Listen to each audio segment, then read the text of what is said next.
lava Tausilelei ai awale pa'atamala O tumauanga o tumauanga Ei loa ai ole Samoa lava Tausilelei ai awale pa'atamala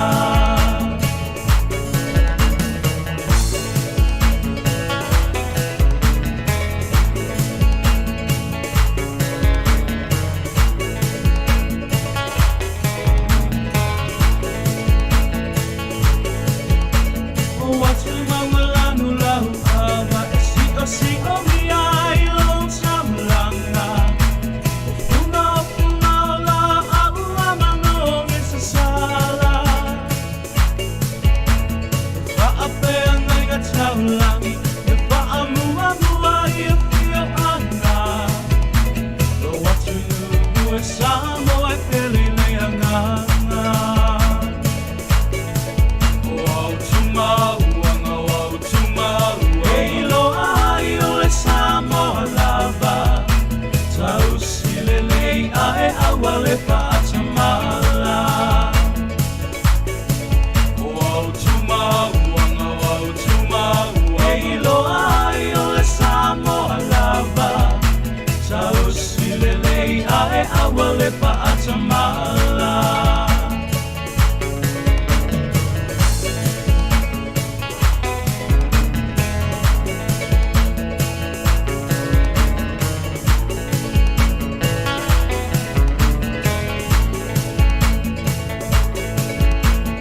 Apa isi paselamanga Esa siko isa upa amatalanga Marie apinoa ia lakoa nei tongawa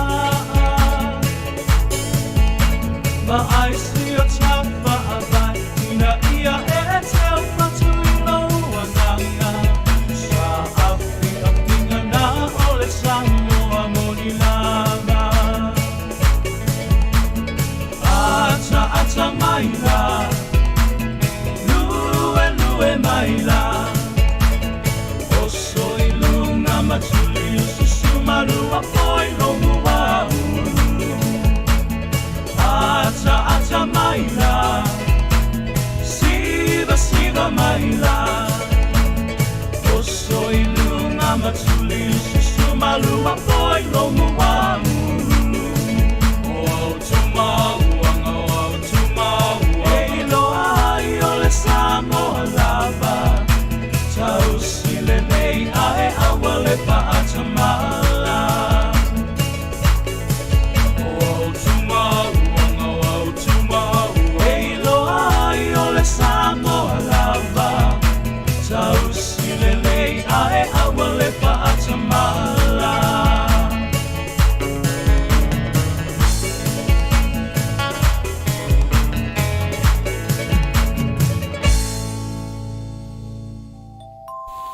This is the final call for Polynesian Airlines plane 737-800 non-stop service to Auckland, New Zealand. Please all confirmed passengers should be on the board in this time. Thank you. Ladies and gentlemen, welcome aboard. This is Captain William Osama of your Polynesian Airlines. I will be your captain for today, so sit back and enjoy the ride. Thank you. All my bags are packed, I'm ready to go. I'm standing here outside your door. I hate to wake you up to say goodbye. While the dawn is breaking, it's early morning. The taxi's waiting, it's blowing his horn. Already I'm so lonesome, I could cry. So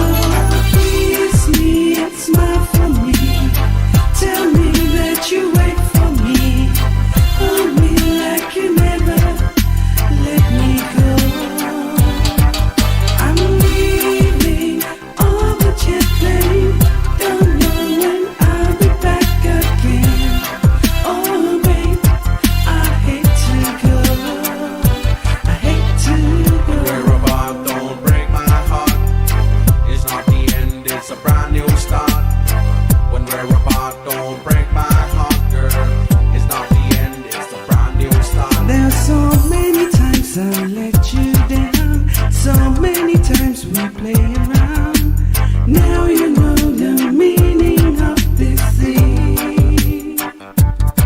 Everywhere I go, I think of you. Every song I sing for you. When I come back, I wear your wedding ring. So kiss me and smile for me. Tell me that you wait for me. Hold me like you never let me go. I'm leaving all the jet plane. Don't know when I'll be back again. Oh babe, I hate to go. I hate to All the Spain we're going O te te whatana whatu le tātou tunu i le whai mai o le tautua ia a le si whonga le lo mua nei Samoa ia i le nei fo i aso tofi ia walata fo i le whai unga le vai aso la tau hia whaatalo whatu ai le pa ia ma le malu le tātou o whafonga ia mai se fo e tātou pa anga mwhai ona mawhata mai le nei vaenga le aso ia o le tau i Samoa tūlanga ve vela le la le wai aisot matua i ve vela lava le la le taimire nei e whai mapalasi nei ti munga ia a le mai tau ai le tūlanga le tele le nei vai aso le whaanga soro mai matua i ve vela tātou ia o le tau nā te lo le mo le mawina fwin wha amao nia nisi on malu le tātou tunu le wai te tonu le tātou lau whanua wha e asia a inga ia a o le i toi malanga atu mwhofanga wha i sa malanga mai ai ia le tau le i tātou nei sa mo ai to a e leise sa vili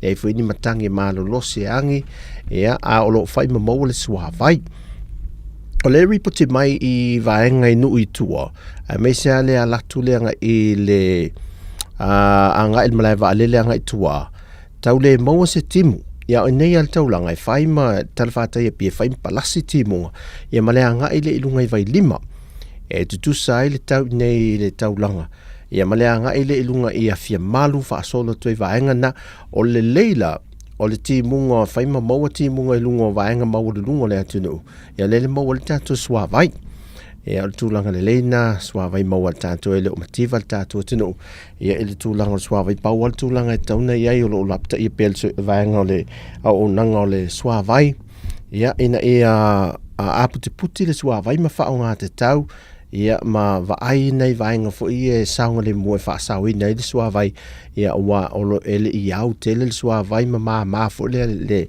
pamui nātou suavai nisi vaenga maululungo le tātou atunu o lo fia maul suavai ia e tele na wha o mau le tele o hainga ia whaafteia fo i le tautua ma le o nanga ia le uso ia tu fue ia mese fo i le tātou o whingaruenga malu ia e le ofisa au tu i Polilua i New Zealand tautua le ngato le neiva yaso ia whapena foi ia le amata mai le tae o se e pa ia le neiva ngo le hau hauli o te loa ua to tele nisi o tau sa mai moa ia ele tūlai wha aloana ma le taringa malo fo il tātu atunu ia ele whainga malanga le ua malanga mai nei i mai Amerika Samoa le whionga le kovana ia malana au malanga le latal to iwa se fulu le au malanga le mai tau atu latal to iwa se fulu le au malanga le wai nei le whanua tātou le lau a mata whontanga al whontanga la le tele le whaata abilo la soa tae au aso tae a whaile le tau mea Scenery Island Resort ia whaatala no ai la wha mai a mea sa tala no ai ma ta ape le whono lea ia iulai o le tausanga le nei ia ele ita oto sona atoanga whaile le wha mawhai unga o le lai whaatali nel whontanga le tae au ia sona atoanga e whaatala no i naila ia vaenga ia ai misel tu tau whemalanga inga beia vaenga ia le nau atua tātou atunu ufo ilele whaia se tonu le lei malvama Amerika Samoa e tūlanga whemalanga inga la ia ina ia whawhaingo fia mo tātou tangata ia pia tūlanga le na ia ai o le whawhanga le o te loa a whai mo i tātou ia le i mai moe le asoa ana le la le sau ninga lea ia la usi mai tō mai moa ia mai moa mai se vaenga ia o le sauninga atoa le ase singa mamalu le kovana le malo o Amerika Samoa ia an male tali fa alo fo le tatou fo i tu ma sanja le tatou tunu ia pe ato ai tau nuu ni whainga malanga tai o tunu. Ia wa tutuila o leisi lea e mo ia e le peo na whaautu le fontanga leo o whelea sa ato Samoa. Ia po Samoa wa ato fo ile le pe atu seisi tu. Ia ona o leisi lea tu tino tātou. Se lava ia pulenga ia o le Samoa lava e tasi. Le lei tele pe le so tanga leo tātou ma Amerika Samoa le fo e tau lava le tātou whainga malo fa aftai fo i le whiunga te mai te ipale mia ma le kāpeneta i ma le whainga malo. Ia tau pe le tātou so tanga le lei lea ia mo le tātou motu tua oi ia o lo tātou whai mea whaatasi. Ia ma whaasua i tūlanga whi whaatau wa inga, i tūlanga pisinisi, i tūlanga pena. Whisosoa ne tūlanga wale le lifi lunga le tātou tamau a inga e mese ia le soifuanga a maua pēr tātou tangata. I le tūlanga le hanga le wa iele loro langi le temele nei, awa amai tau atula i le tele o atunu o le loro langi le pangatia le iai, ia i le tūlanga o me ese a mese al tūlanga le tau mafa. Ia o tātou la, ia o lea ngā lue whaatas ma Amerika Samoa. E whaasoa ai tūlanga o tau mafa me ia o tau whaatoanga, o whai ngā pisinisi, ia vang whapena, soifua mahaloloin, a wai didi wha e umai wharai e tala noanga nei, e o mai le soifua ngā lau tele o tātou tangate tūlanga le sisi o manga, fo ilea il tau mafa o le ngātai whale, vang whapena lau ele. Ia ai palasi mai lo le tūlanga o le soifua mahaloloina. Ia o vaenga i ave a i ele whaataua. Ina ia mawhai o na ngarure whaatasi fo ile tali to i mana o ngā maftianga o tātua tunu. Ia pe a whaapea e maua se tūrang wha ewa ia oso mai ni whaamai te pe wha ila mele na ile whaamai whea. Whaamai ile whatau matu nere COVID lea wa tau whai folon lona mae la tau ia male furu lea alua le native sort. O lea alua le furu mon me whele alu sau, la vea, to la vea. Pa pe nau inga o le mele wa ita tui nei. I le furu le iei. Ala e mai moesi na vaenga lea. Ia o le polkarame mātango fie lea na le la malu. Ia male alo i malta pena le Samoa. Ia lana tali ngā malo.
ia le pau le tai au maulunga a fia mai ma le tala mai au pa ia maulunga o le saudinga ia ai le taufinga e le o toe mau stemi ia ona toi tonu leo le fia ngai le kovana o le malo tuile munua ia e fa pe fo i le fletua ia ma le maulunga o le au malanga o le ua fa pe na ona e tai i mutangi ala nua nei i le mauta o le tatu malo i le fo ua fa pe na ona toa mai i le malai nei i le tula i fa alo le malo ia wal pa ia maulunga o le nei tai au i leo le manatu ia o stemi ia ona o atu leo sa mātou whaatalofa ma sa mātou tala ia ai tātou talia ia le toa i taunu mai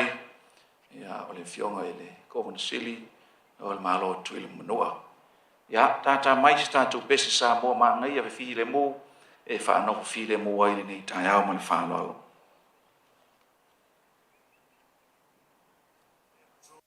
Samoa le atua le atunu upele saia e alofa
ia e leo toi mau se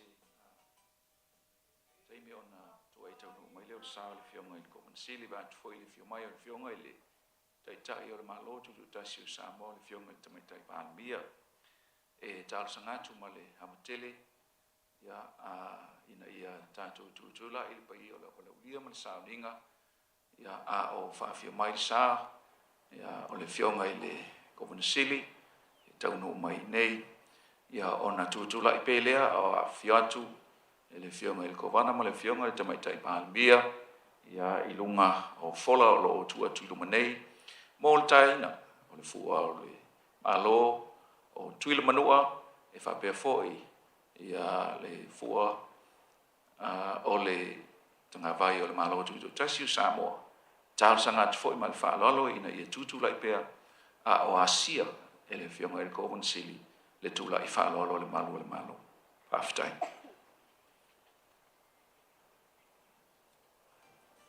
Satau mawhai e matua so talu manai.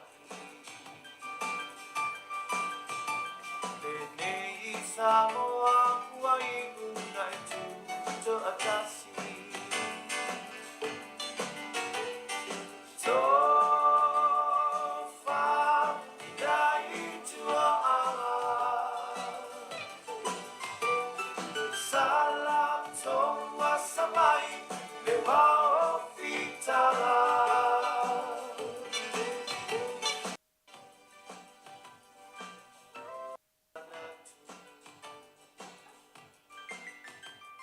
Manatu ilota fa'amai ni te iwa man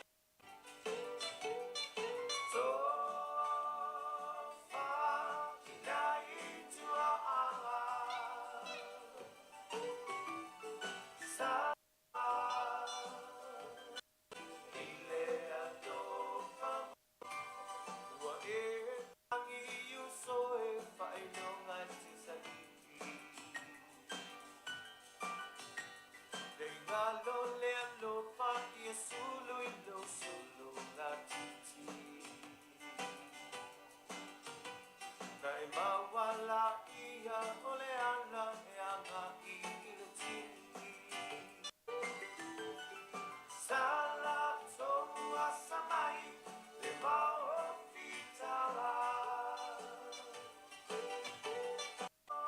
Fa idai tua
E wala watu mali whaalaro le pai o le sauninga ina iau tātou tūtulai au fia mai le fionga i le kowana o le malo tui le mali whaalaro.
Whawhitai, hawhi fiole.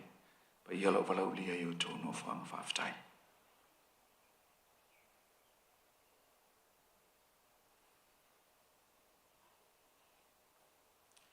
Le langi e, ua ilo lau maui. A wau lea ua i fole pauli te whailangi. Ai ngonga te mū mā te whasia. Le tau ainga malama nai malai tele, ma mata utu na ai. Whailo ia le tai au na fotu ma whautu utu. E le tau tasi nai le pute. A mia le sau na isinave maulu o matotua. Se itali le ua mua. A ua ngonga le sami, ua lolongo le vau. A wau lea ua toa i matangi ala lua. Lupe papa ngatana leo leo sai le tuasili. Le tai au o maulunga.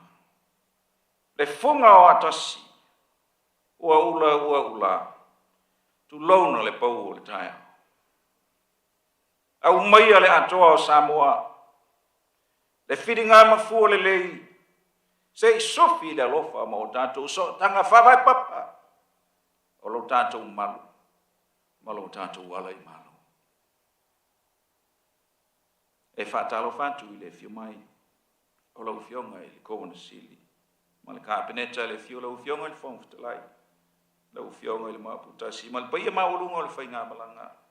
Mai le malo tui le manua. A whio mai. Matala mai au. E iai staimi. O na malele leo le whionga i le taitai o le malo. Le whionga i le tamaitai pāle mia o le malo tuto tasi o Samoa. E anga tonu ai le paia maulunga o le whawhio mai o le whainga malanga pamana.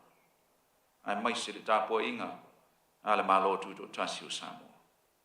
Ia sautia mai a whio mai matala mai a so mai. I le nei tai au fau. Mo le tai au toa. E ia tea ule awa tele o te tāpai ma le whaaloalo. Le whionga le aki epikpo. Le whaao le ekalesia katoliko i Samoa. Le sunga le pati lui mata ilinga. Mo le taita inga o le nei whelo inga. I le tatu sauninga lotu. Leo whionga le aki epikpo.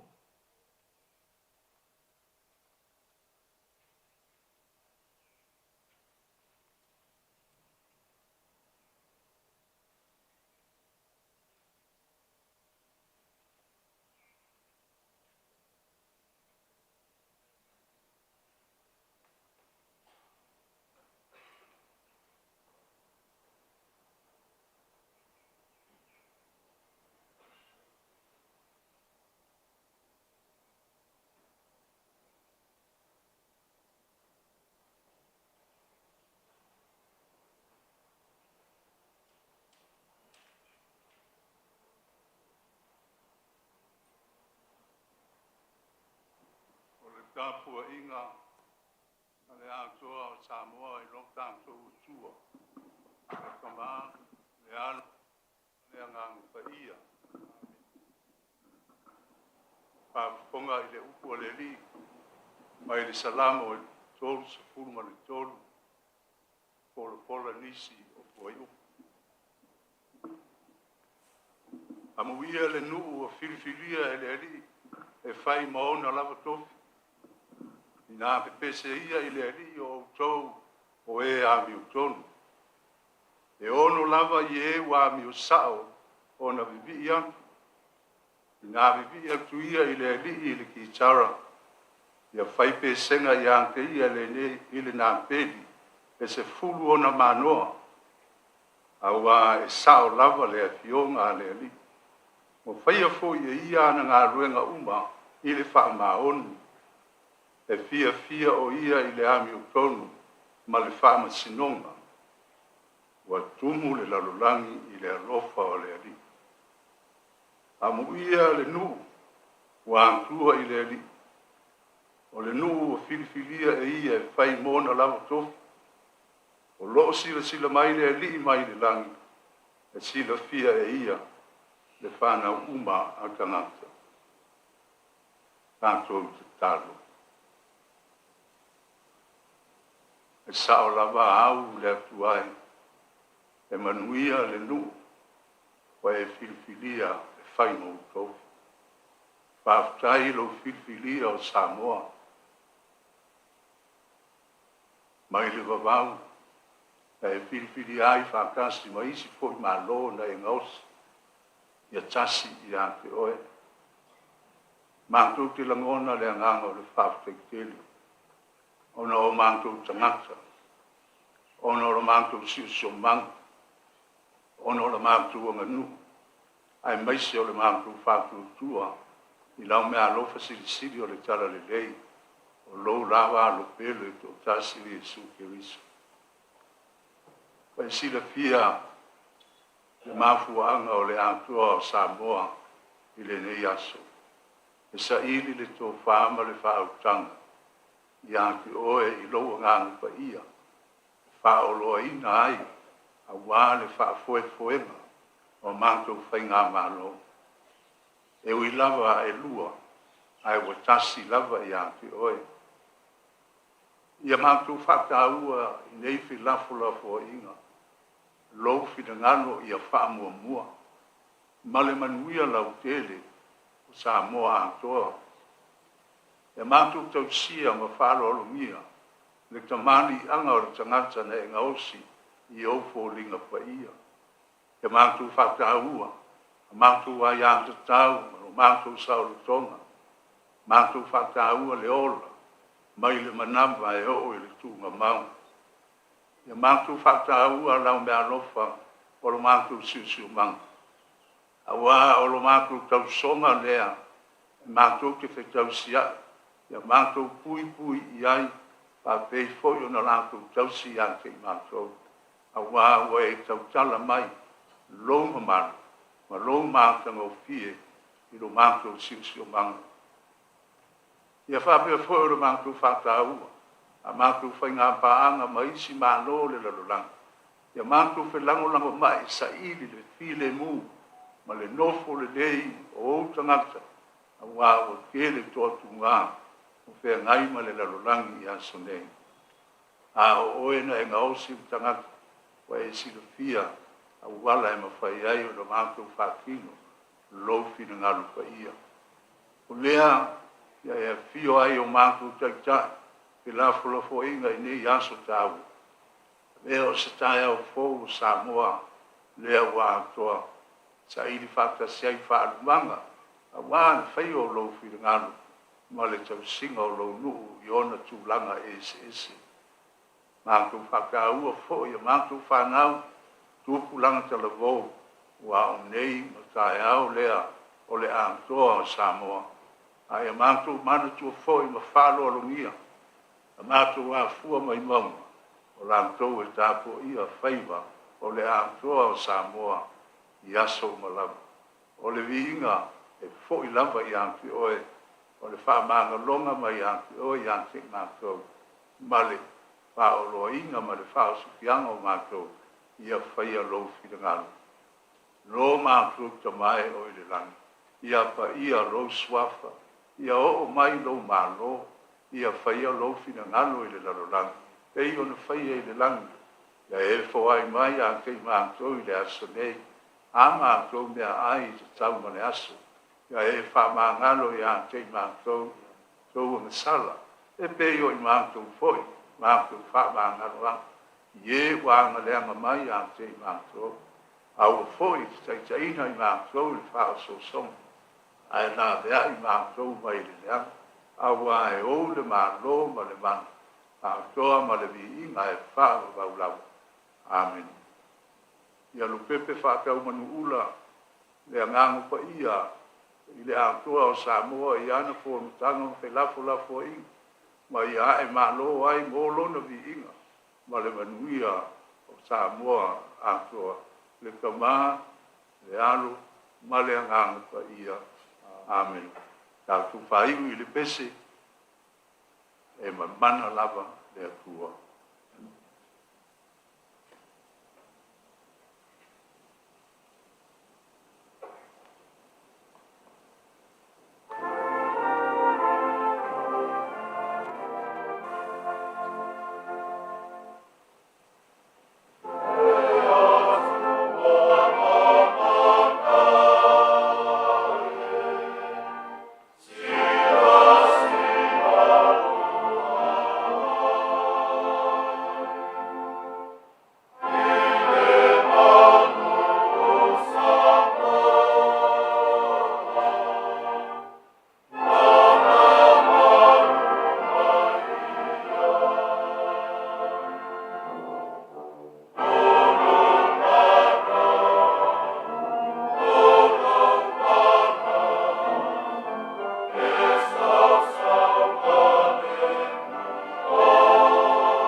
Ua whafonga le langi taulanga si tia ma le o singa taulanga ia e pe ona sa no ia le fionga i whaao le kalesia katoliko mo le atule ngang whaaftai le o fionga le ake o mo le tatou o singa taulanga i le nei tai au.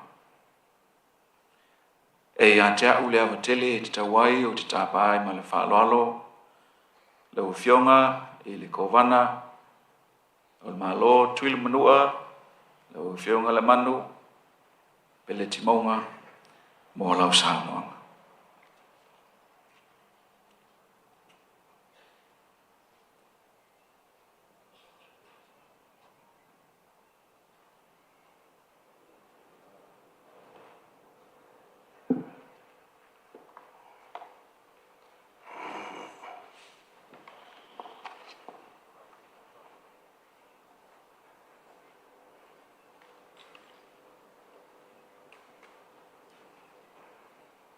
o le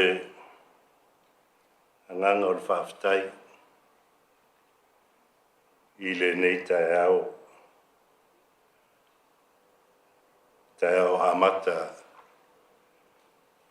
o le tātou whelo inga. Ua maualunga mauatu maualunga le nei tae au. Ina ua tepa i tau mesina e pei o le upu ia mali o toa. O e fo i whātasina o leo olo no nofo pa ia o Samoa. O se moenga whautasi le alunga e tasi. I afu e tasi a le whala e tasi. Pei o le tala i le langi o malofi. Ta oto la ia au lape mamalu malona tapu i sa. Whainga tau lea wa atoa Samoa i le menei. Maua tātou la lango whaatasi ma le anga lelei o le atua soifua. O la le tau le lea e peru o se mea ina a lelei o uso aino nofo whaatasi. Ma ia maualunga pea se vi inga o le atua. Tulona le afio lana fionga le au mamalu le malo Samoa. Le afionga ia tu ia ana tu i maleli whano. Sua lau vi va le toa malau masiofo. Fio lau afionga le sui o le fono sui tau fia le alo le tu ia ana sangate. Fionga le mamea robati. Whātulou i lau afionga le tamaitai palmia. Lau afionga le sao whapito, le sao papa, sao whalenoti. Lau afionga fia mea na aomi, mata afa. Fio lau afionga le whongwhetalai, lau sunga pari i ta eu, mas pau. Fio le mamalu o minister kabineta. O nalo fio mai le afionga tsui palmia. Tai o matanga luenga. A mese le paia o le malo Samoa. Lau afionga whongwhetalai o le palmene. A mese le maotafono Samoa. O le atoa nao Samoa. Whātulou. Fio lau a fio ngan whaamisinsili. Ma le vaenga o whaamasinonga. Tā whatolu le nao lau whainga malo.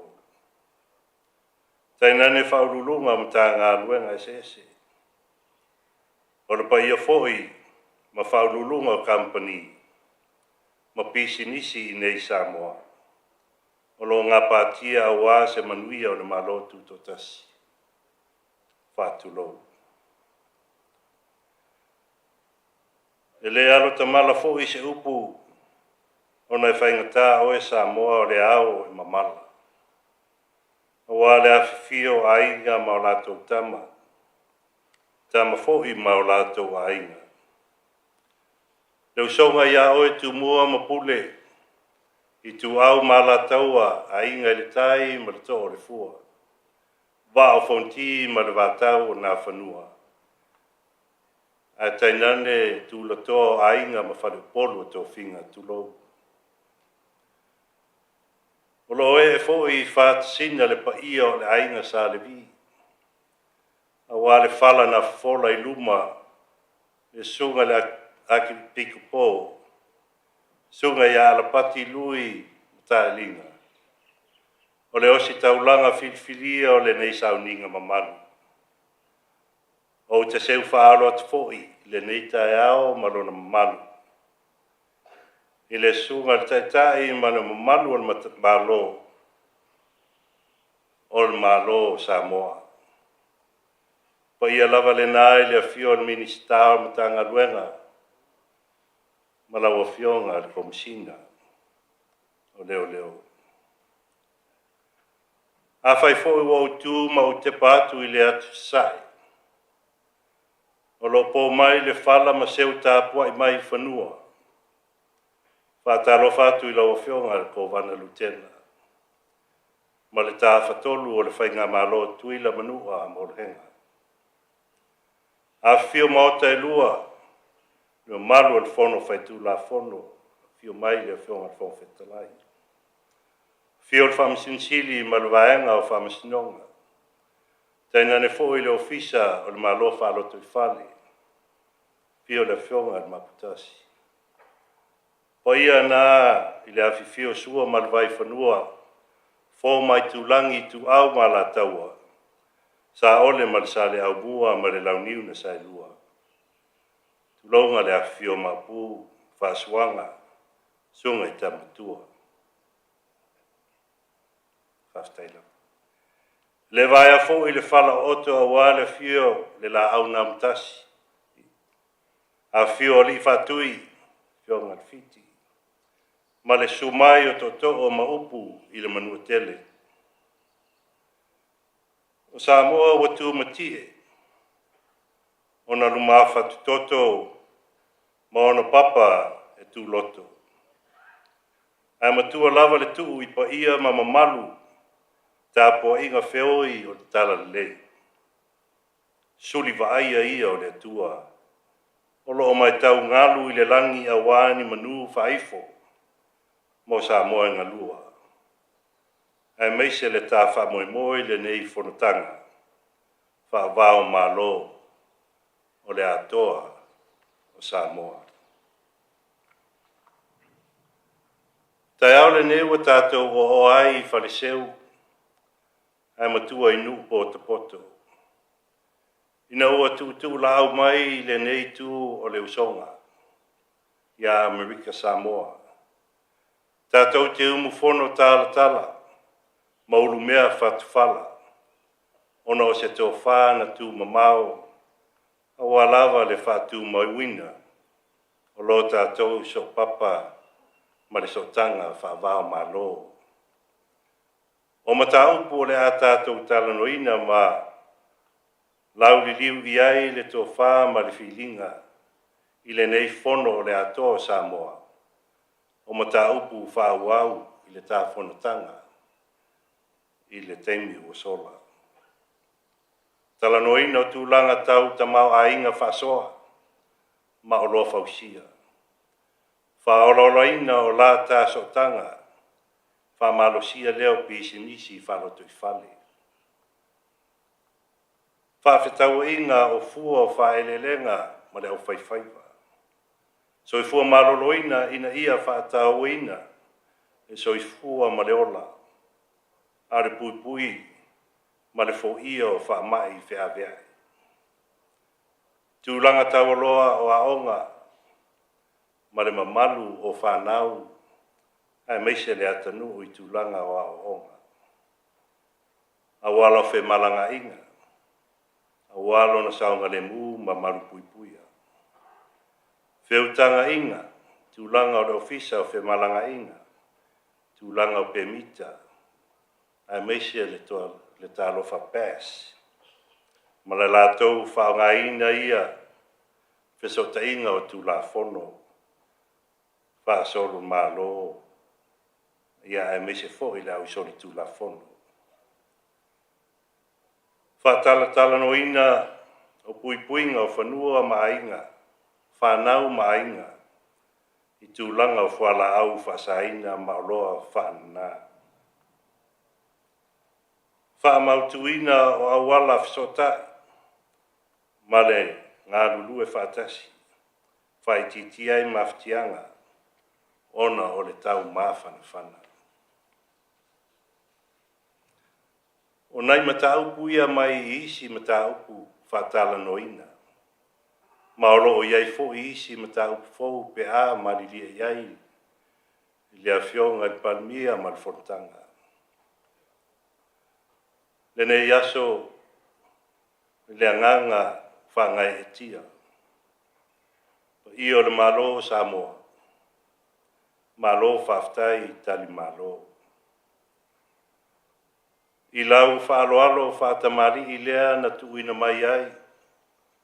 O te asiasi ba o asia le mamalu o malo. O le upumoni. O le ngangana le au auna. Aoi ea Amerika Samoa. O la pe ai le fuafuanga I lau fionga palemia ma lau whaaloalo maulunga. Si le fia e le titi Amerika Samoa I vao whainga malo le atanu. Au le nei lau whaaloalo maulunga lea. Se whaaloalo e tu maulunga wao lea o le tūlanga tā pena sauni o le malo tu tōtasi. O le ata fo I lea o le malo Samoa I lona soifuanga.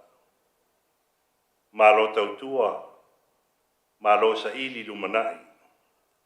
Whaftai tele le whaaloalo. Mawai fo I le avanoa. Whaleo ai le anganga o le whaftai. Au le whaaloalo. Maualunga I ainga. Wo mamasaninga. Ai meise le mamalu o le atanu I Samoa nei. I asinga ma lo whaanga. Ai meise fesotainga I le whare tali malo lo mātou iai. Whaftai lo tau alofa. Whaftai lo tau whaaloalo. Whaftai le tau si ainga. Whaftai fesotai. Maleanga le lei. Whairu se upu. Ai tālo sia ia. Ina ia lolo mai langi le whamanuianga mai le atua. Ina ia tu ia ai le nei whono usu o le atoa Samoa. A whai a vale tūlima le tō whawha tupu ma le tanga whatamari. O na tātou sa ili lea le tō whapa ia mai le langi. Sa ili ai se ai mo Samoa na lua. Manuia le usu ngā whono ma malu. Ma ia malu tia pēa I tātou uma I le ao la veai o lo tātou wali. Manuia fōi le tā penaina o le nei wha moe moe wha aftaitele Samoa. O mai lava I le nei aso le tā wsota inga. Pa ia o Samoa lua wha aftaitele. Soifua.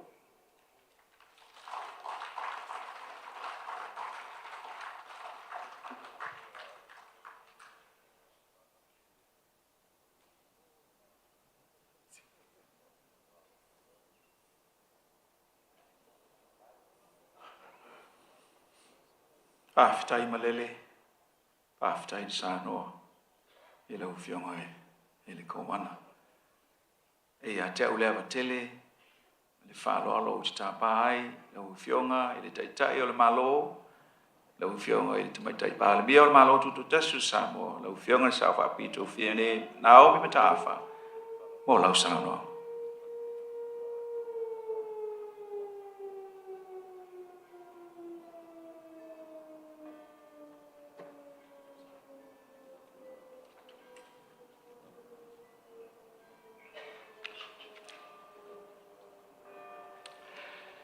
Lau sunga I le taitai o le sāminga, lau whionga I le aki e pō, ala pati lui matailinga. O lau whionga I le kōpana o le malo Amerika Samoa, lau whionga le manu pele ti maunga, lau whionga I le whungfitalai o le mautau sui, lau whionga sa vali te labou ale. Ia whapea le mamalu maualunga o le whainga malanga mai Amerika Samoa. Lau whionga I le sui palemia ma le paia o le kapineta o le malo tutua tasi o Samoa whapea minista langolango. O lau whionga I le whangfitalai ma sui mamalu o le palemene. O whaururunga o mtanga ruenga ma whalapa tonga tū ma oti. Ia ai mai se le whaafunga tāpoi mai o si o tātou watunu ui le nei tai au fau. O te whatala whatu. Ma whatu lou I paia sausaunga tā o le atunu ue a fua mai saua. se ia pa ia le anu lenga. O sa lava e le avea o le mautatele o Samoa mai e tu mau.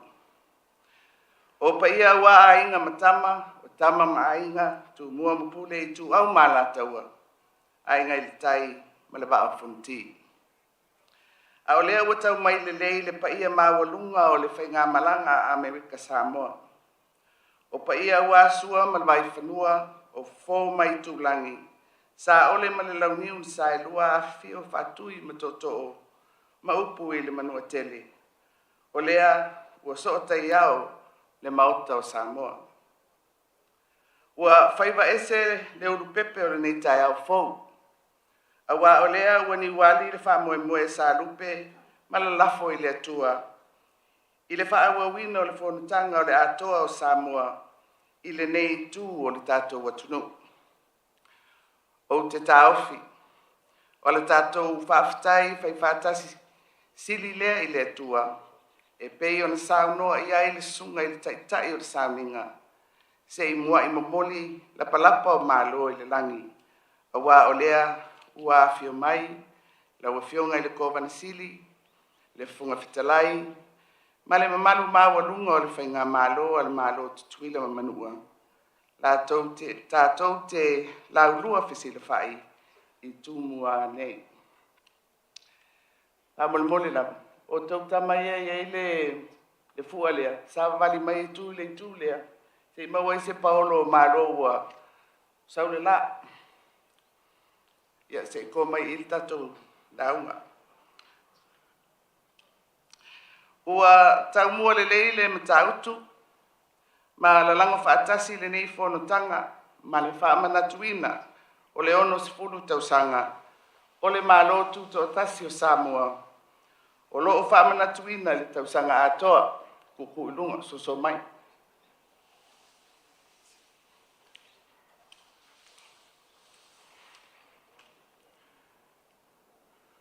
Kuku ilunga, so, ia, whaafitai. O le fo iwa matau atu, o le ulu ai teimi le nei wato ai taunu mai ai lau fionga i le riko vana i Samoa nei. Talu ona pare mai lau whainga malo, i le mai ai, o le whainga whiriwhiringa tutui le manu. O na mantua lea, o le atau talaso, ma mōli maule nei wheloa inga, i le tūla i mai o lau fionga, whapea fo i le whainga malo a Samoa nei.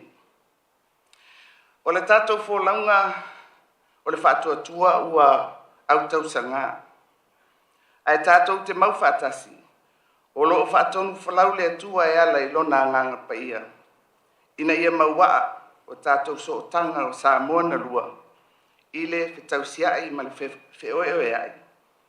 Ai lau tua, i le alofa ma le file e mumoni. Sa o tātou mua i wheiloa i le masino o iulai, i le lai tū o le tātou mau te tele i tutuila. E toi la langa, masanga mati, le wha mausali ino so tanga vāvala lata o malo e lua. O le nganga mawalunga, e ui ina ese o tā whainga malo, ai le ave esea o tā so tanga na whaavai o tātou tua a walangu mau i tia sā, o Samoa, o le ainga. Mai sili, o na mawhanawhana le toto na ilo le vai. O le wāwhenga iei o Samoa e lua, lea ua tātou whailo, o le atoa o Samoa, e whaapitoa, ma tūlanga ese i tūlanga whaavao malo. O le anganga i atea unei ma le whainga malo o Samoa, ina ia avea le tātou whonutanga o le atoa o Samoa, tātou te nuti mea whaatasi ai, ma soa le pule. Mō le manuia o Amerika Samoa, ma Samoa nei. Ma whaau au pēa le tātou whetalolo ai, i le alofa mō le tātou, ma le tātou whealawhani. O te taritonu, e tele le sao le whonutanga le nei, e whaatonu wholau ai le tātou wanga i atu le lumanai. Ai mai se le mawhai o na tātou tari whaatasi atu i lui tau ma ale, i vala uma o le ati na e o le tamau ainga, ma le soifua manuia, ma le saunga le mu o tātou tangata. Ma le ana saunoa lau fionga, ma e te tala mai, le lau tele, ma le loloto, o ma tā upu ua whaapea, ona toi a mata o na tātou whasoaina. Wale o toi whaingofia nei aso, pe tai o le maua Samoa, o sulu e tele, e maua ai fingota. Ma suati le ola a watu pulanga lalovawa, ma e lei soifua mai. O nei e whaamau ai tae au, ia male upu o woia so uma, a le usamoni e tūlai mai i asovali. Today marks the continuation of the Tautua Samoa Talks, its second session being hosted in Apia over the next 2 days. The Tautua Samoa Talks is now an integral activity of the year-long celebrations of the 60th independence anniversary of Samoa.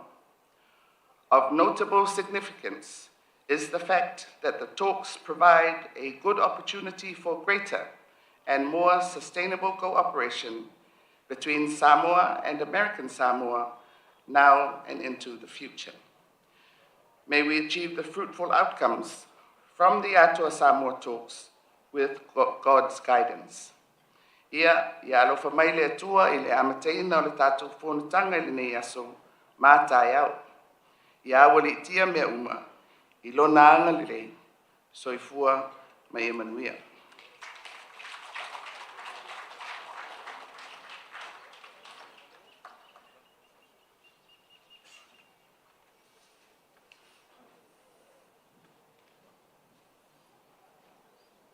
Aftai saunoa, i lau fionga i taitai o le malo, i ei leo le tau finga o leo o tusa fola, i saunoanga o tātou taitai.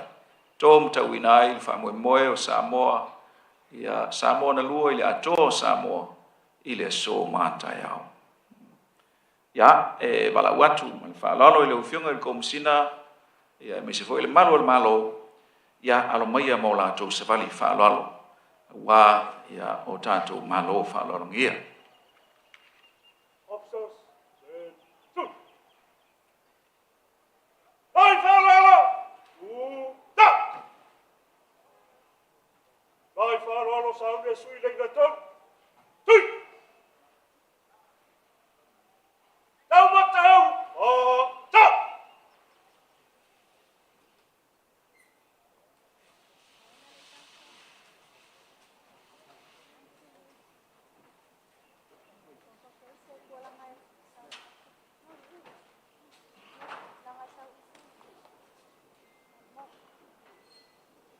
On, come on!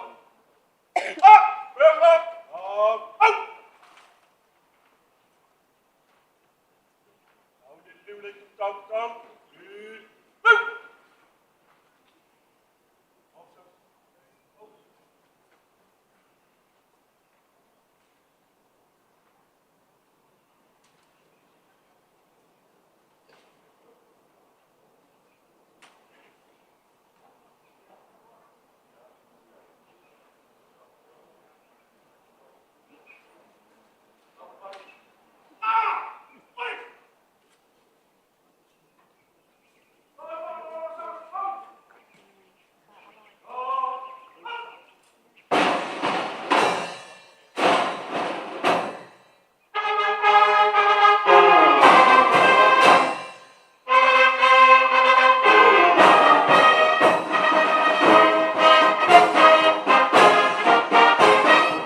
Fai mai le kala. Ao saungi mai le auso mai konga malanga mai Samoa. La kui vai masanga lala. Ola maa. La kui vai masai kila le fau. Sanga lala. Malonga vanga fili le la au le koa. Masai whakau mai ai le whai ngā malanga I Samoa ngai. Ao la langa foi. E kunga mawhakar ko I lalo. E kula kala. La au foi anga se o la alanga inga. Ma whai ma benga I ai la ua. Ole koa. Inga ia o mangu malo. O ngā la whapea I folea. A se wa kukongu kukoa. Wo se vai kai malie le vai ngai vai fia. Asa foi malie. Le lupe nga kapu a mia. Lo kafe sila whainga, whai ma le fia fia. Ola ka o kola wha soanga. Ola au le soanga. Mai e ai whakalele le paia ma le pau. O makangi ala luangei. Awalele wa fia mai le o fionga le kovanga siri. Pal whainga maro kukuila ma mangua. A fia mai. Le fionga le fonga whakalai o le moka. A fia mai le fionga le whama si o siri. Ara ao kusi. A wara wha mawinga mka upu kau le loko I whare o Samoa.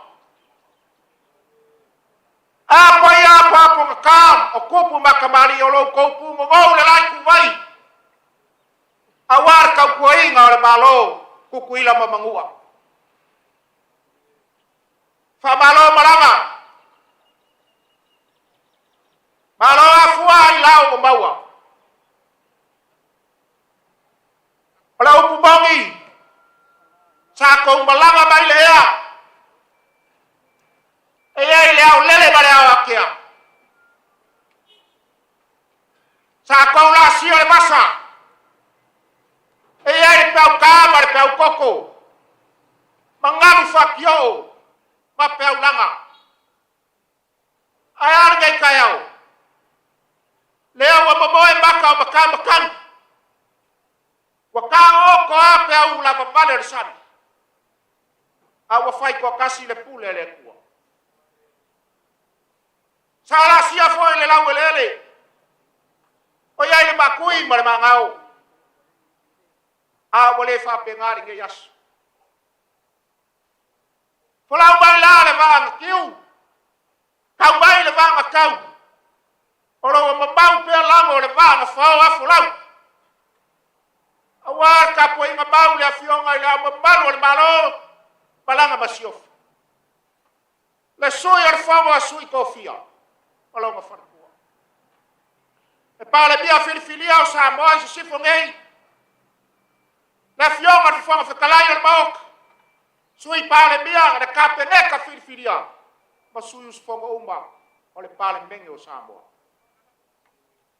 O ngau fa pere ar fai ngā malanga. Ar paia male ai mapu. Sua marwai fangua. Sa ole masale au mua male lau ngiu ngasai lua. Ayan mabalu ya ke oe le moku sa. Le la au ngā mokas. Lo fale iku kau kangaka ma lo fale iku. Fale ula kawai. Bal mabalu ya ke ole mangua kele.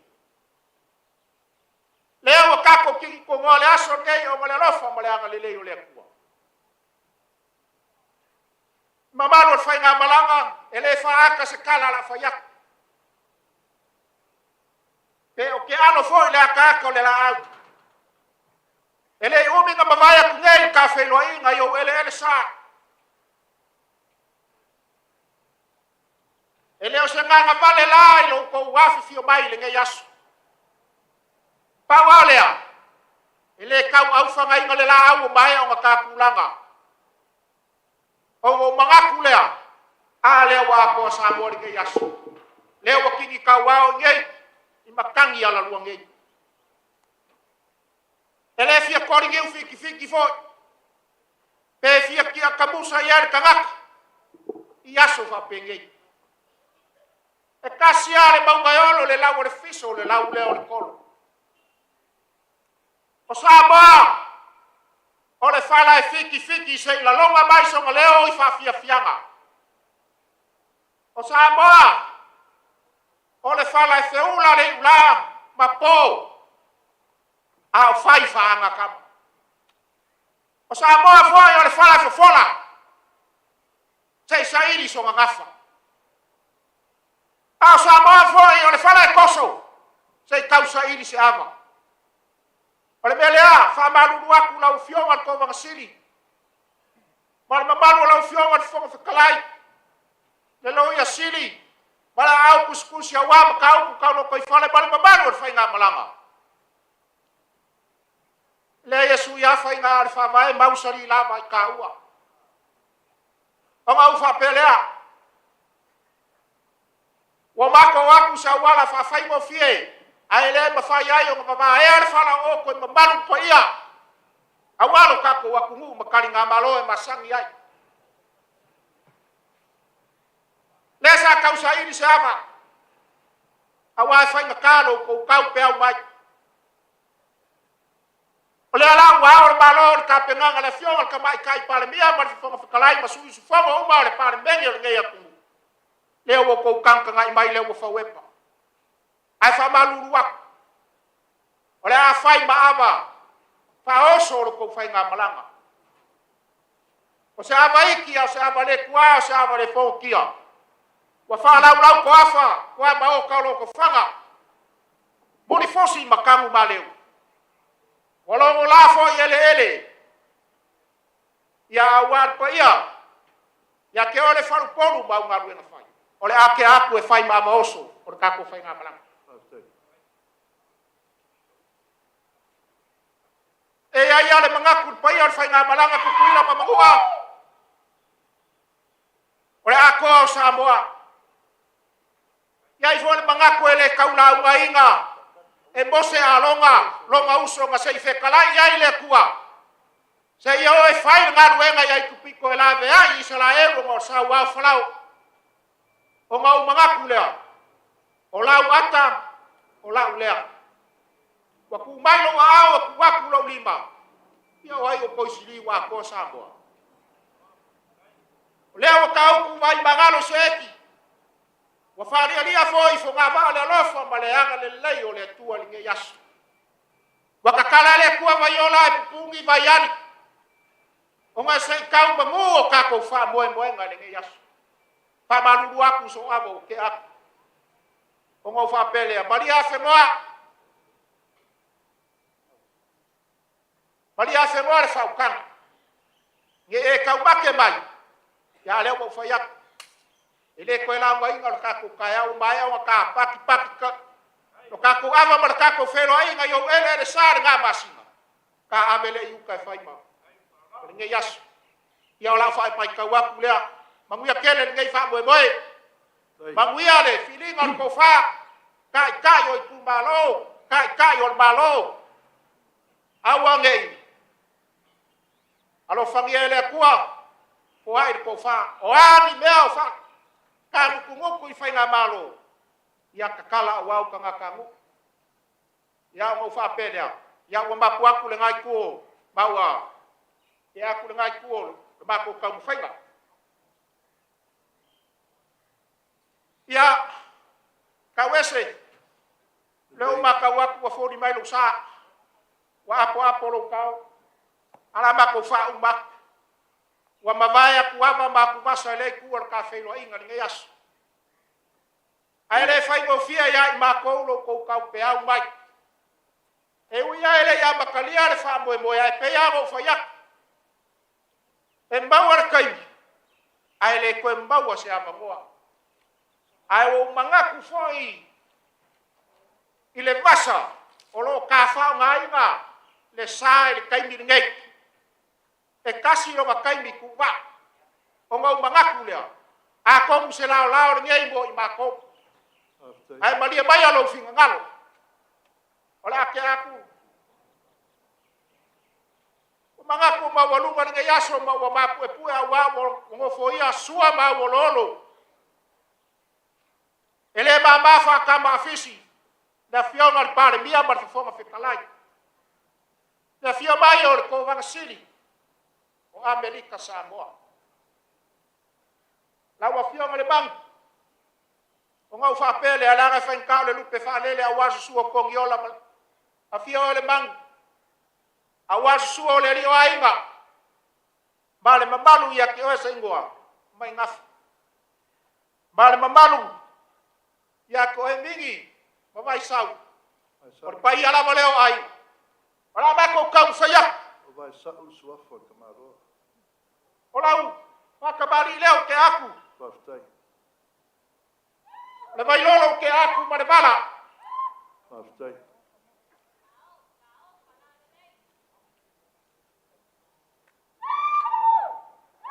fo wa ku fo le amo ma sa mi ai Pastai.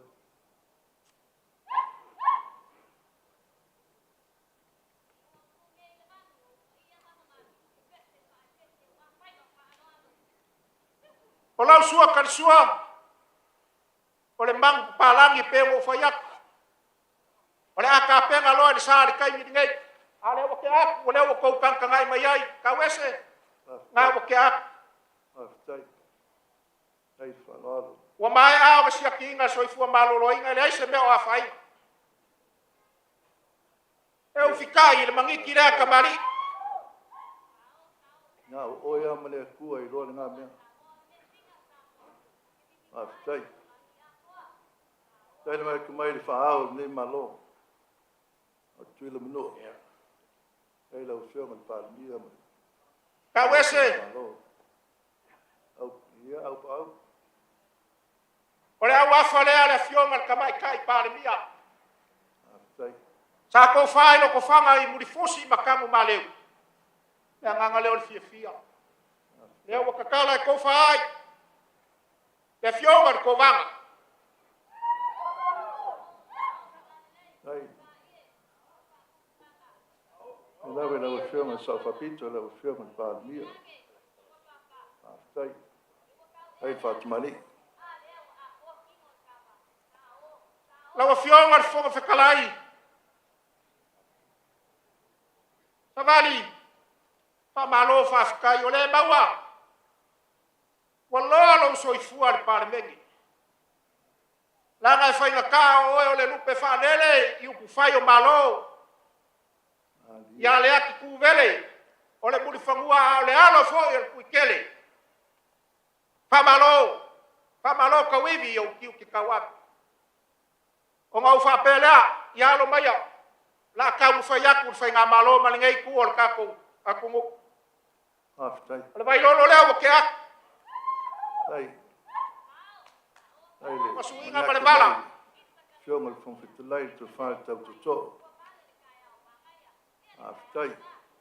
po fo wa ku na mo sa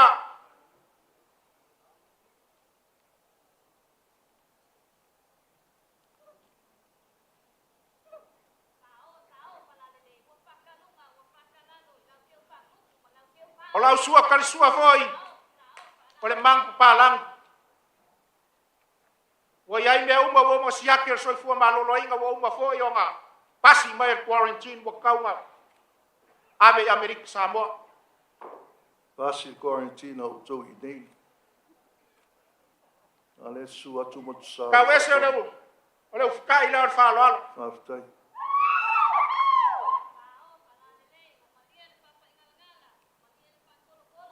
Pastai. Ai falalo. pa en kala fionga kau koko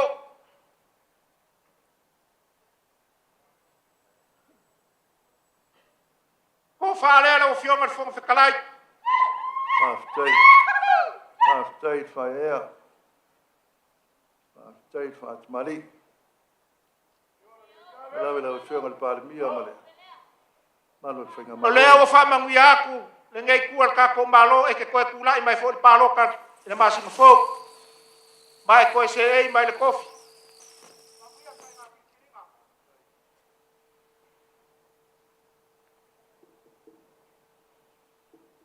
Laua fionga le mapu kasi o le au kus kau pu kau loko i fale o Samoa. Pa malo whawhikai. Ar ka kalo ar whainga malo lea pe a whapeo kau pu kau loko i fale. A makuma mako au koe whaing pe mika. Or ko whale ala wa fionga le mapu kasi. Ar kama whasau fo ia wasua ma le mai whangua. tai ai le manatu mai le fiona le fasuanga fiona le mapu tas ya le pela tusi o mtata Samoa alo tai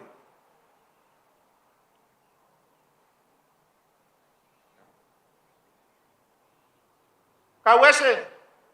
ia pau Ele o se kuli wa vale o kapa fua lo swafa. Wa ufa malu wa. Afaya o ke au le au sia le boko salaya. Ia wa ngaka le marosi. Wa ma o le makima. ia le klenga Ai le ia le makima fa sanga.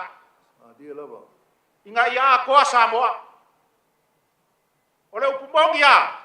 Ele fia ngai lau kalama lau tola le ia i keimi ngai. Ai nga ufa pe ak. Malia fe moa se ka mafainga. Ala fionga le pare mia ma fonga kalai mal ka pengek. Ia ngai fe siringia po fe sa o ku vai ia. Ngai e ku ka fa ko ngalo sa ele amusia ngai. Pe ang o fa ia. Olo ko fa os lea ua ka pengainga. ngase E se fulu mang palang. Ore ka ngā le kas. Lea ma se mea ki aku ngalu ai me umalam. tai E lua se fulu pusai a mai moanga ele kai kukusa mkowi ai e wha ngā stakisti. o kanga kare fainga E fai kolo kingi o mā kou ngei lei. tai E lua se fulu pusa so sisi loko le fai ngei ele. Samoa. Ke lele mingelale mar polo kingi e mawai. Ke le mawai olo boku sa. ongi lei Ma le lua se fulu kanga fuauri o mako ka mu fai ai. O fua ia o ele ma ka mu fai ngā malo le o sa ngei. Ia pa upa mako kala. Sa mako ka mu fai ai fuli le maunga ma se ngau la au.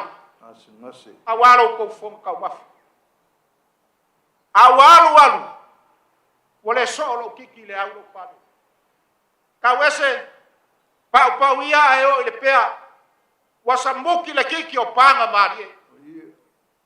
Wa kau fa o mi fo le limor kamaro wa pupu wa pe o pe fai le kulangi lea. Ai o lau ka kalo ma lau ka kalo. Manguia le usunga fongo fa inga malo i lua. ma dia la Mangalo a me uma le kua. O ngau fa pelea. Kasi ale me nga kapa ia le kua inga wa fa u fale. Longa malu nga fa usia soro monga. Nga papa ma ai lua. La longa winga. Ka ua kasi lo kalu. O ngau fa pelea. Mangu fa i fo mai langi e peo le ngai pua kupuola re aso ngei. Wa uma fuafuanga re fa inga malo. Ia kai koa e au re kai suea. O nga koe, ko kanga le aso a kai au ke kele apa ka ko kau fai kalo. Mata wako le ala folau lo sa nga wa polo kau. Le au kau lolo piko ba. Wa fai au e mafonga wa le fio. Ko ba sidi ma fai nga. Ka wese o lo la folea. ia ka tai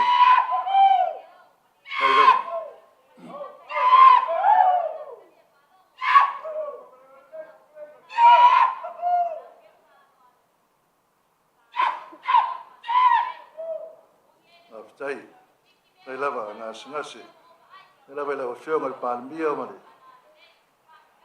mai tai pale mia mal mamalu fenga malo alo faftai ai mo alo Ka wese wa ka fie se ya. Ai ka ke se foi mar fai ke. O le ala le o lo ka ngai mai. Wale le pa pa nga ke ker ka wa wala nga wo so walo ko lau. ia Ai le lilia foi le ka fai lo o nga ngase le o langi nga ya moa. Wa fa uma kwa upu la le ku ka mo ka ko fa mo mo. Manguia la fionga ko banga. Maua sa ko fa wale lo fe lo inga male fionga ka mai kai pale mia. Lau kau ka pengeka fidia mar ka pengeka ingai sambo ngai. Ya, awari kia me uma. Na wa fianga fo fikalayon mauka. Tau ko sabari. Manguia fa fo inga le lai kuor ka ko fa inga malo. Le lo ia siri male mamalu. O kopu maka mari o lo punga we ka ko le lai ku vai ka ko ku malo. Mara ka ko malo. Ia lo fangiele ku. Kali umai le ngai ku le vai. Alo fangia le au malo malo mal masiof. E sui al fonga sui kofia. E pare mia mar ka pengeka mar fonga fekalai. Pa masino sini mar makanga ruengo fa misngonga. Kasiar ka ungo me umor ka ko we mo le kua. Ma wala wala ka wes. faftai Awa ngai surpanga lau kia. Ya lele malia lau kia. Awar ka usi ora vai fafo. Male vai fale mai kale sia o ko punga wai le lai ku. Iku kuila mamangua. O fa lava lo ko o ma upu nge yasu. Kanga malia ma ko fa malia pe lava ko fa ya. Le ya sa isi me ngai lo ko ka ko kapa ile ku. O le maka i sawar fo fuanga. Mangua me uma. faftai Manguia nge yasu. ai lava au pau kasia se me yuke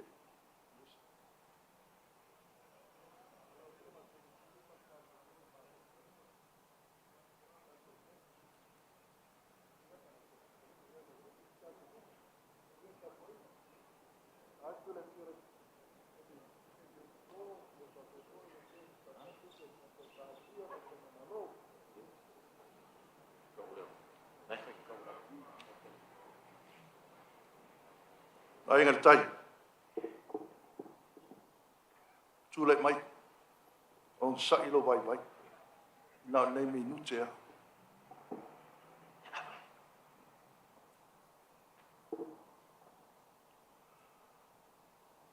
ua tanoa langa fionga le Coven City sau noanga na le malo ma le whainga malanga e le tu e whaarua ina wa mai a foi ona malele le fionga le aki epika po o sau noanga le na tai au Malia la e ta i muai ta oto el au lapo le ta iala o le fontan pe ta ia inga le tai nanga lele we whaaloa oia. Asu ia peru fa luenga ka wes.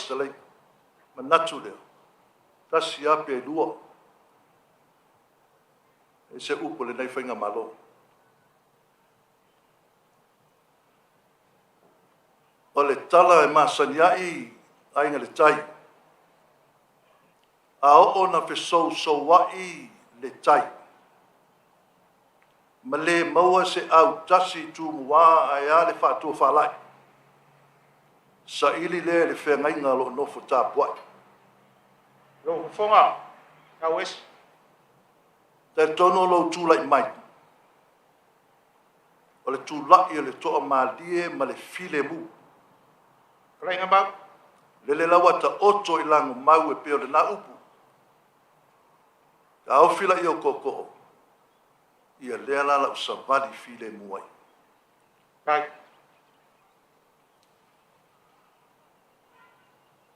ua ta oto i maunga wau i a sao si tanga fita ma lia le sisila ma lia le whaafonga Kai ka wes. lo longo fo i le malai o toa Kai. sa e papale wha maka kai ngongo le kai au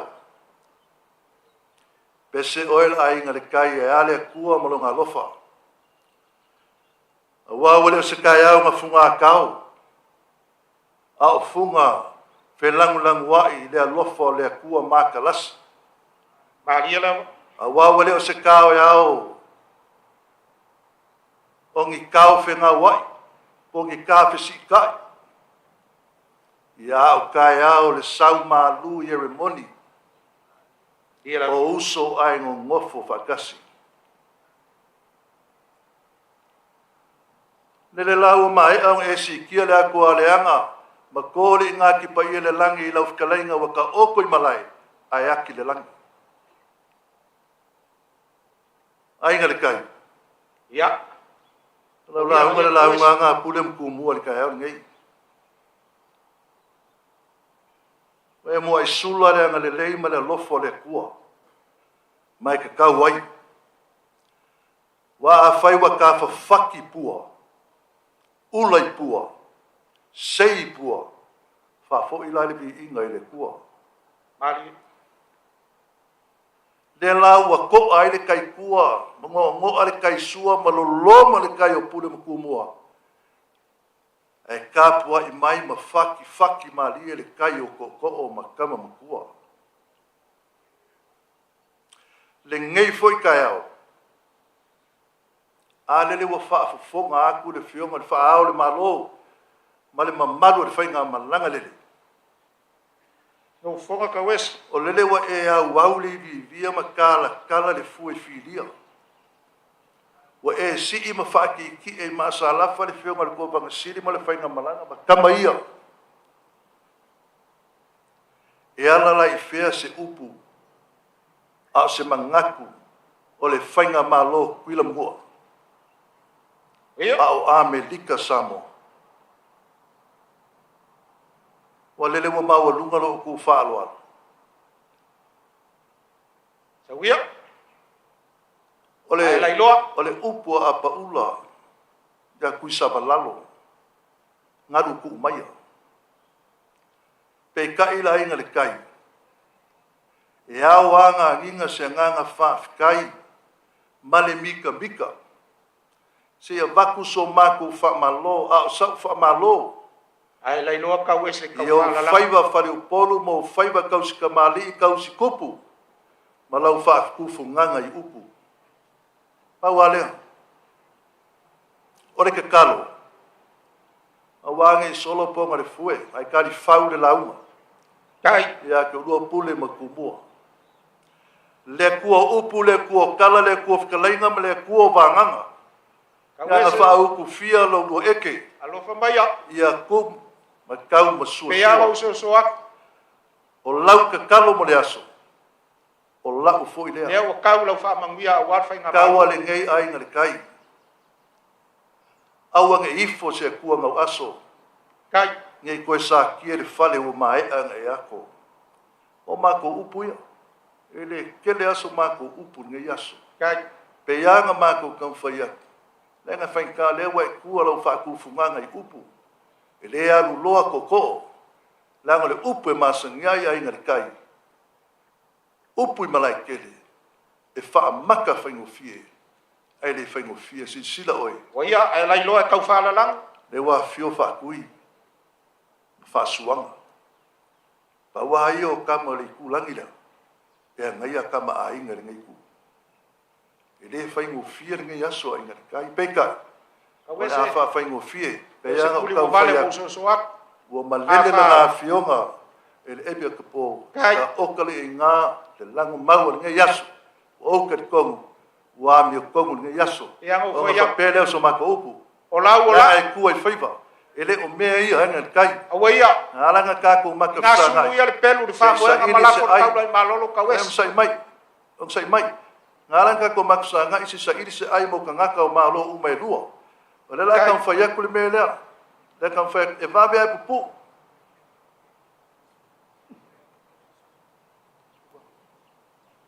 Ia. Whawhikai le mauawa. Ka ke mau ese ai whainga. Ai ku mau whaamai. Kai pea o maria whengolo. Ai ui lea. O la ule pule le aso nge lango e whikalai e ka oso ai. O la mako wō mako e kalima singe eri kari mai o le maru e ka whikoro le malo. whapere foi le ma au lea o ko au ai e fio ka mai ka ipa le mia ma le mamalu le whainga malo ia ma ngei foi kua le kako pa ku ngofo o mo whapere lea ka wanga whai ka ngei ka au se i whanau le fio ngari ko mansili ma le whainga malo e mi huke lava ia e ngari kai o manga ka whai epsa e sula ma ka pale anga le leo le kua wa ka oko ai langa mau ma langa kongu ia maami kongu e le aso ngaku lea whaalo alo le fio ngari ko mansili ma le whainga malo e whaingale fio mai o langa fio Ya. le epi e kupo ia maanga whamangianga ni aso amu ia oe maa amu ia Samoa ma Amerika Samoa fai mai le Samoa ka mata ya nei fai mai o oi ma ele tofi mai le tua awa tofia tato e fai ma tofi o le tua amu ia oi ma mangaku le la fionga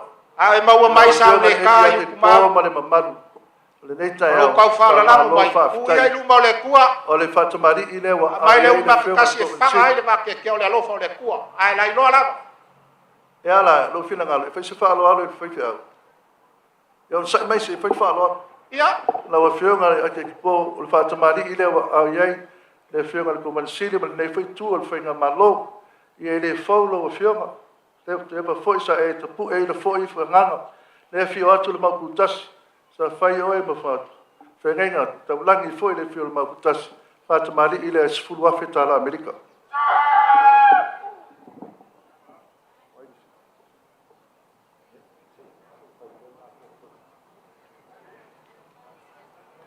na wa fionga le pandemia no fionga te mai tai pandemia na wa fionga sa fa pito ma lo fa tai to no le nei tai al fa mari ile pe ta wai le nei tai mal ta to felo inga fitu wafe ta la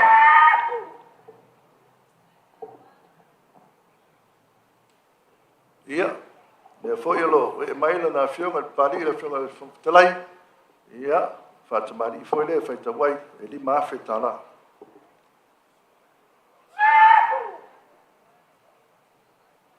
ia la wa fionga le sui pandemia ia la fionga tuala ia fa te mari fo le e fa fe ta la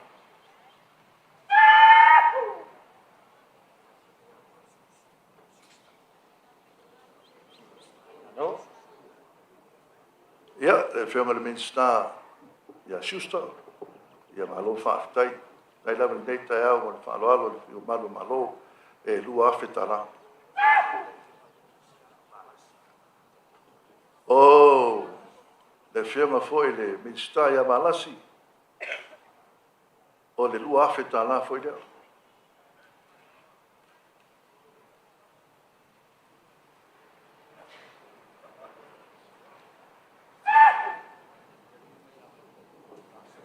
le fionga ia matamua e lua afetala e minsta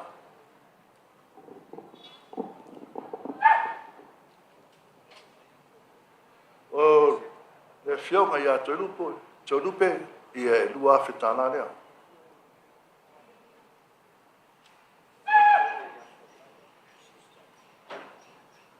le fionga ia faulalo ia le lua afe foi lea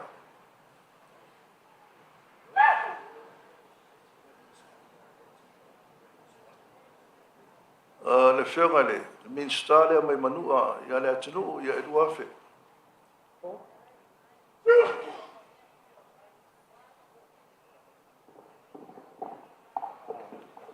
ia lau fionga tamai te pandemia ia tau ana fai tawai le nei tai au na foi temi ia te fai foi le se upu ala malo le fio atu le fionga le komansili ainga le tai ya kawes pe me upo ka mai ki wo kwa o fa ya lo fia fia ngau ko su ia kala wa le la fai lo laf ia vai la ngo fe ka o ki fala bila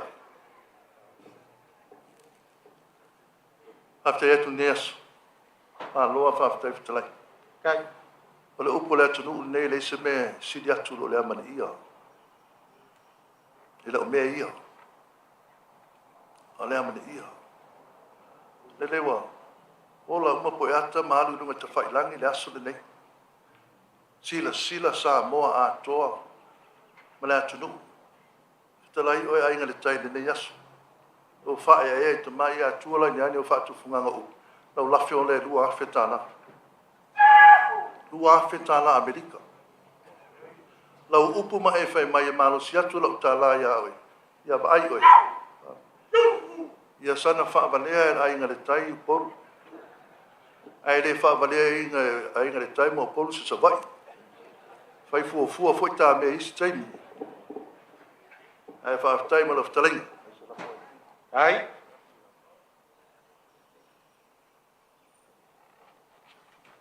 ona fa pelea se o liwa lea se uso ai fili no fai ma fonga le nei tau pa malo fa tele fonga si o ia o anga fili di sao suaf. ya na fili la wafe lea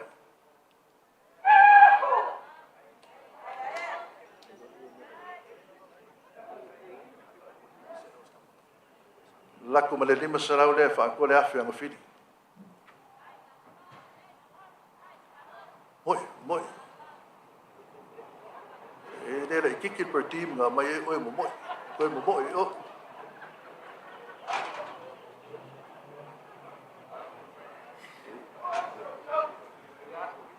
anga di kai dangan ngai kapo io faiva Kai, el se lua ma tu tai lima sarau lea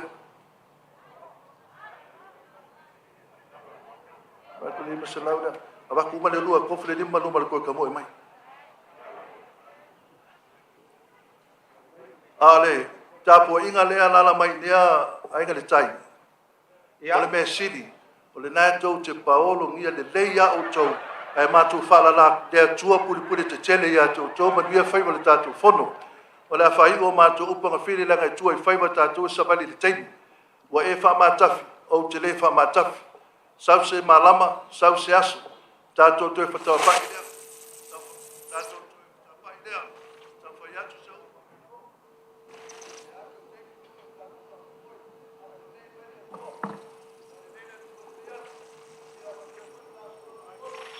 ta wese. Wa makaya kuwa, wa esi lo makele ma wa kaulo nga papa kulok. Ba wa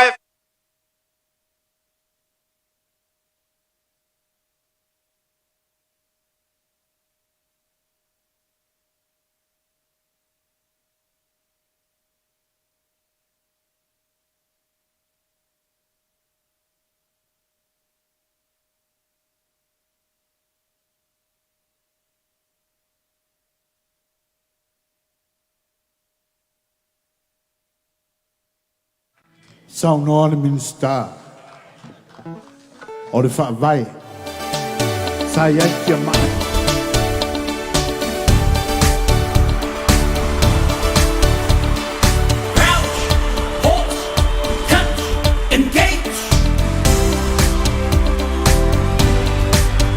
Samoa ko whakaliea e ua mai na kaimi oi lau Samoa po e mo e pia ke leo whalongo lava tala mai le ea se ua la lata mai mo whalau ia kau tu ana Samoa lau au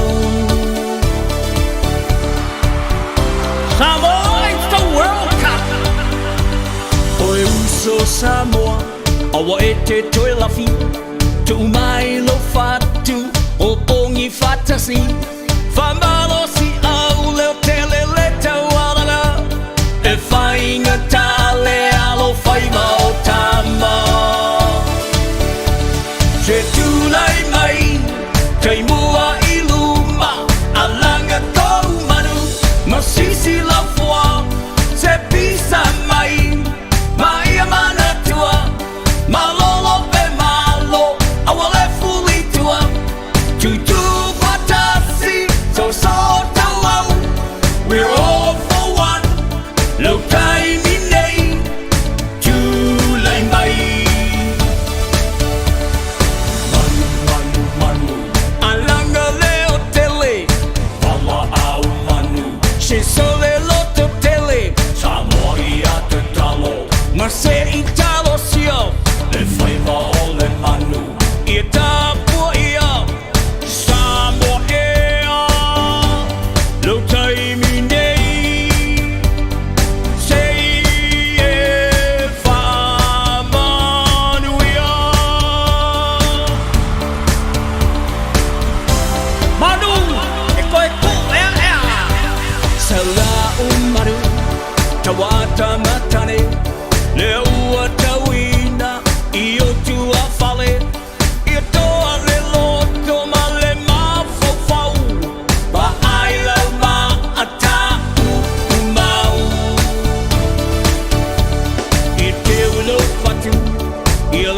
ngā mai Le lalo langi tele E mai moa mai Te pai lau wha mai Ia toto ala Se whai mau tamata Ne ai pala pala Ia whalea lea Fe tu e lima Awa nei ngamo Pe tapua ina Lo lima i le pine I lo fata fata Lo lofu ta'alo Le lanu moana Ia pele ia oi A vea mamita mitanga We're all for one No time in day Ia tau lelei Ai le manu, awa nei fefe Ma moe pēa le mawhai o na e lele A whai na tau na sa wali i kokolo E se se e tau lava i oho Toa le ta alo ai tau sa fia Le tāpua inga i a whawhia fia Manu Samoa Lo taimi nei Whai ai lo whai mea lelei Samoa tula I masisi Alau fu'a lo palelea Samoa tulai wangi angi alau fu'a lo palelea Samoa lo baya alanga leo tele Manu Samoa se sora lo te tele Samoa lo baya e talo sia Me whai mau le manu i a tāpua ia Rai le manu awa ne i e fefe Ma moe pēa le mawhai o na e lele A whai ngā tau na sa wali i kokolo E se se tau lava i au Soa le talo ai tau sa whia I tāpua inga i a whawhia whia Le manu Samoa Lo taimi nei Whamanu ia le atua Samoa tula i mai a Manu Samoa sisi lau fua Samoa tula i mai a Manu Samoa sisi lau fua Se yulu malau male pese le manu Samoa le ne foi vaenga o le tātou Paul Kalame e au whaasa le longu mastau tua le siu fonga le longu mai Samoa e mo le nei foi vai aso tofi po le nei foi vai yaso. Manatu sa whaamlia ina lau mai mwanga ia male wha fonga foi ia isi tamu whainga le tautua Samoa ia le siu fonga le longu mai Samoa nei. Tui natu nisi o vaenga sa iai tau manga o le wha moe moe le sa iai le taringa malo lo i le taringa malo le tātou whainga malo le nei vai yaso. Manatu ia o le awha solo le whontanga ia le aso tai au te talo mo le whontanga ina ia i umanuia ia nisi o tau whainga ma o lo o tau whai e fo i le vao malo e lua ao le tūlanga le so ia o le naua e mai momsi sila ia le atoanga o vahenga umasa iai. Toi iai seisi tātou whaasa le launga le vea so fau au te manatu ia te le lea se leni Amerika o maua le tātou atunu ia e mise fo i whaaloa longa ia na taua ao le tātou malo ia e tani e fo ia le whainga malanga ma malu ma e lata le to iwa se furu i la tau ia sa whai malanga mai lea ne sa whai e whaaloa longa luma maota le malo lea so manatu. Ia, o le awha amuta me fo i mas Tautua Samoa, ale siu fonga le laumua ina o vai atu wa pasi mau ma le teimi whaatu ngaina, ia o le tātu Tautua mai Samoa, tātu toi whailoa i le asonga fua o le vai aso fau. Ia, ae mo le temi nei, ia manuia te le lava whaasausanga Samoa le hanga i atu le whaai unga le vai aso, tātu toi whailoa i le asonga fua. Ae mo le temi nei, tātu wha maa mai le musika lea, ia ma whaato whaai, manuia te le nei a fiafi.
feet. Your voice is like 1,000 angels. Your melodies around me.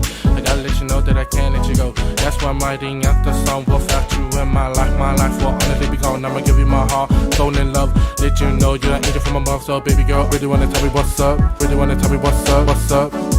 My love for you is real. Relationship I feel. Come find me love and true, baby. Your face is disappear. My love for you is real. Relationship I feel. Come find me love and true, baby. Your face is disappear. Say baby, say for my chala, go eat a winna, oh lava. Say baby, say for my chala, go eat a winna, oh lava. Le mabana bana, le makutanga etewila uloto bala uangama. Le mabana bana, efi maude lo uloto malo uangama. Alo bana bana, efi maude lo uloto malo uangama. Alo uangama. To my one and only baby girl, the song's for you. I'm letting you know that I love you and I'm lost without you. Please don't take my heart and break it. I'm giving you my heart.